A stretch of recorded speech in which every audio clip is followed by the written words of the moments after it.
7 Super Bowl rings for Tom Brady. It's impressive. I have to give him a little shout out, Play his anthem because he's a bad boy for life. What's up, children? So here we are, another asynchronous day virtual video with me. Um, Now I have to continue my entrance. I did not think that I should start off today with P Riot, as it's not really relevant. So I couldn't think of a good song, so instead we'll just pay homage to Tom Brady. All right, so we are up to the final part of Unit 3, right? Part 4, 3.6 to 3.9, okay? Going over a variety of different things, but where we're going to start is talking about the really recapping 3.5 and kind of applying it, right? So remember topic 3.5, we focused on the nature of and the role of political participation, right, in our various regimes.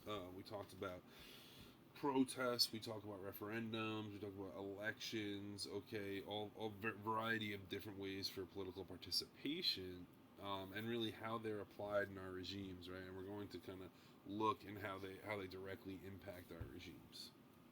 All right, so we learned about types of political participation, including voting and protests, like I mentioned.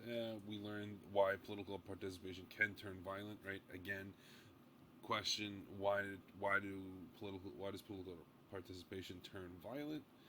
Because all other avenues have been exhausted and nothing has changed, right?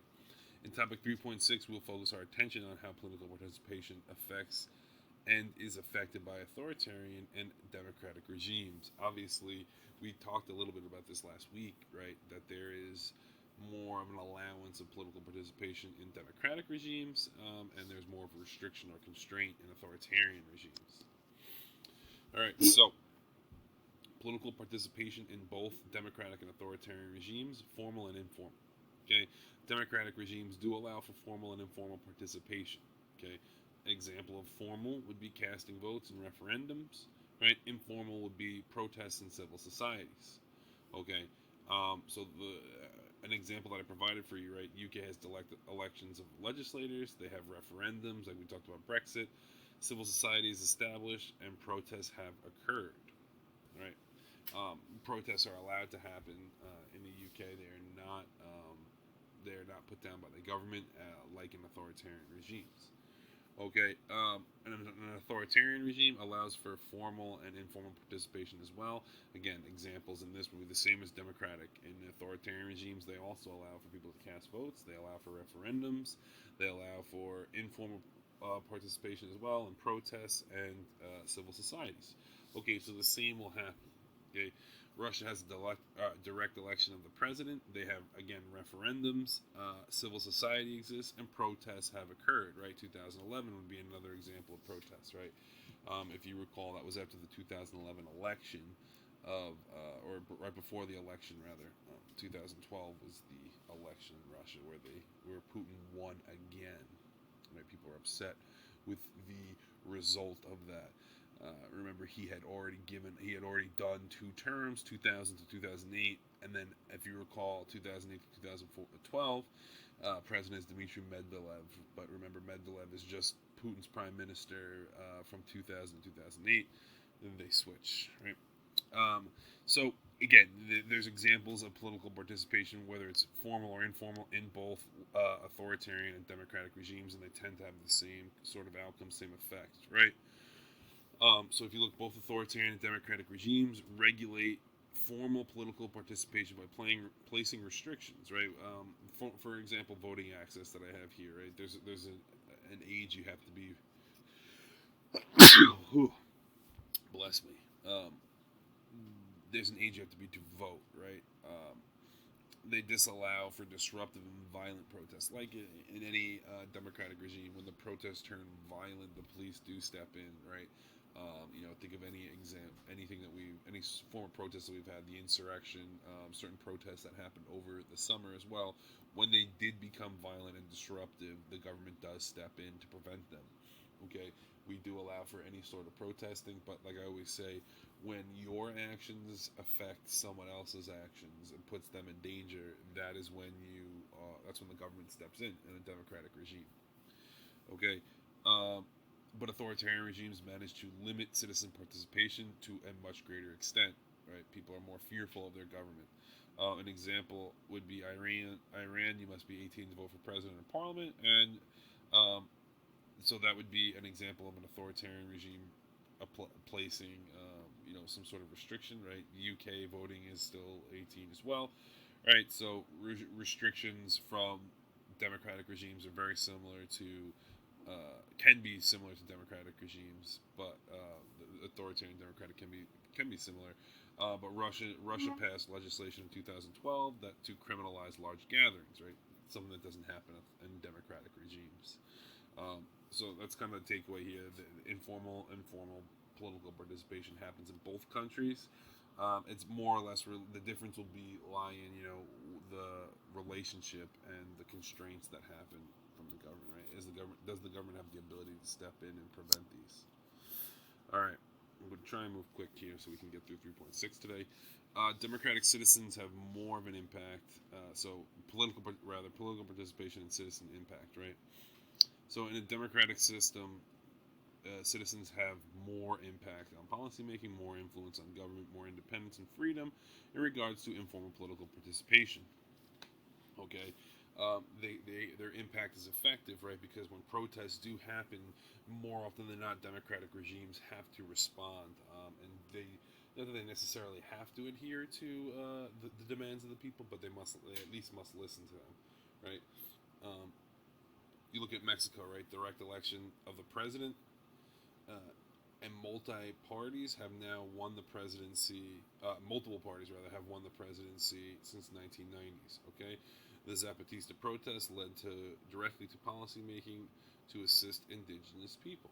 Okay, so the citizens protested. They wanted a change. They wanted more representation, and they wanted um, indigenous people to have more of a say. A result of that was the exchanging of the presidency. Right, the presidency has flipped over multiple parties since the 1990s, showing that citizen protests do have an impact. Right, informal political participation does have an impact.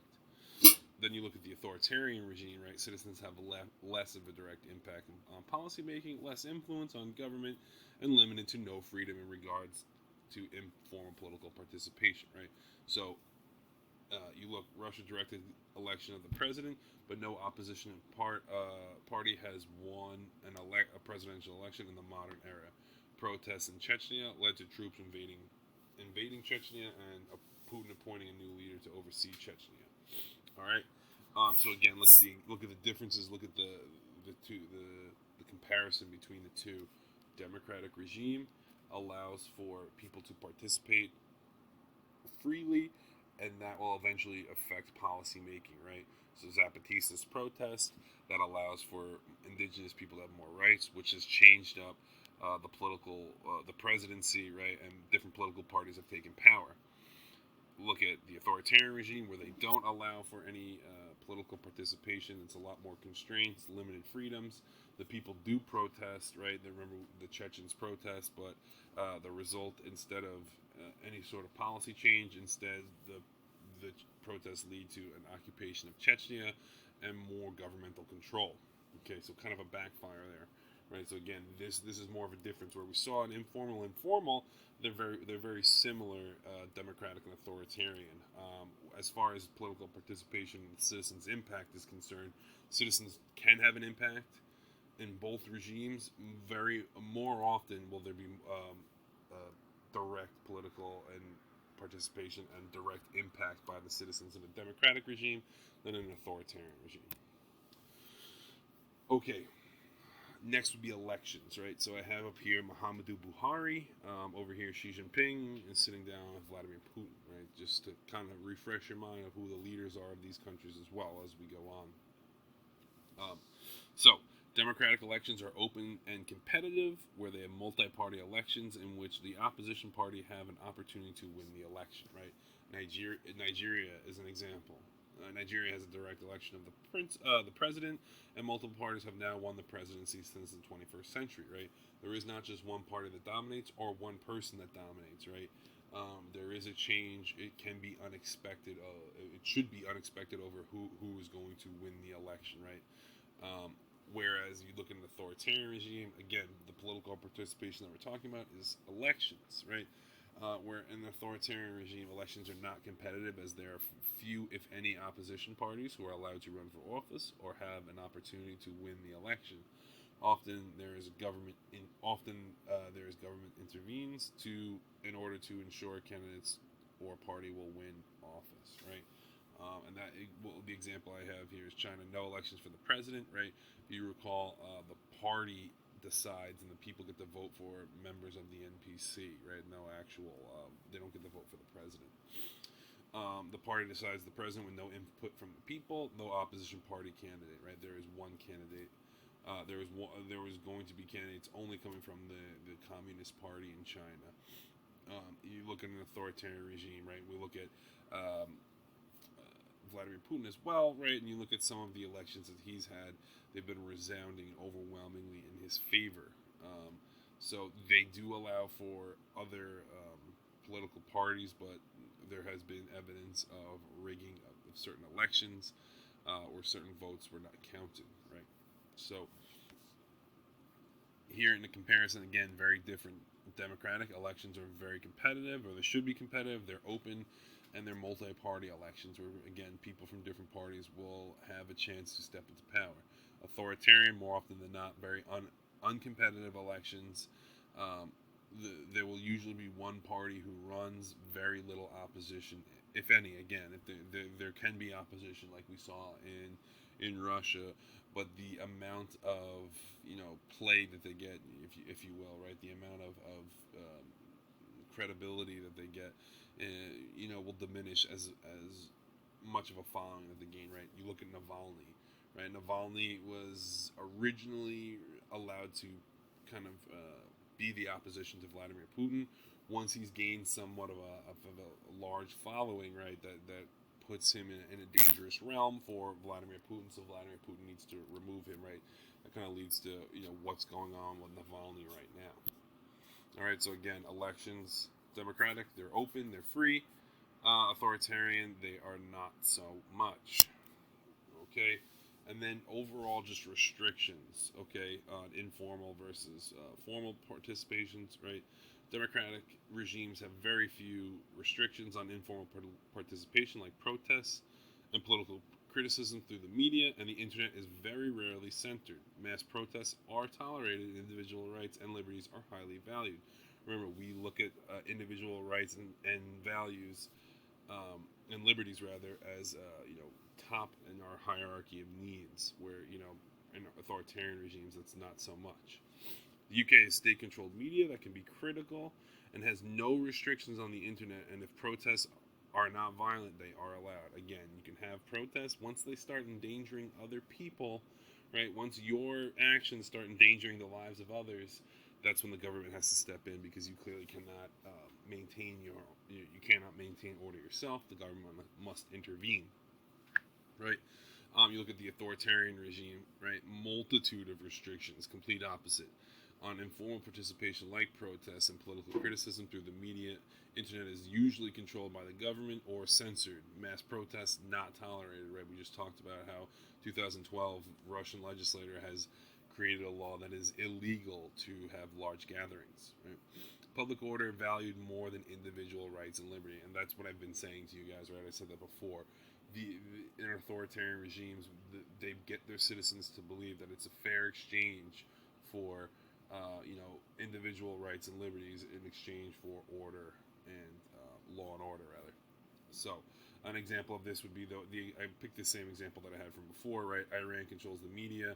I remember during the recent protests shut down the internet for 6 days, right? Protests are typically put down violently, and there is little toleration for widespread protests, and that can the final part kind of can go for all three of our authoritarian regimes, right? China, Russia, and Iran.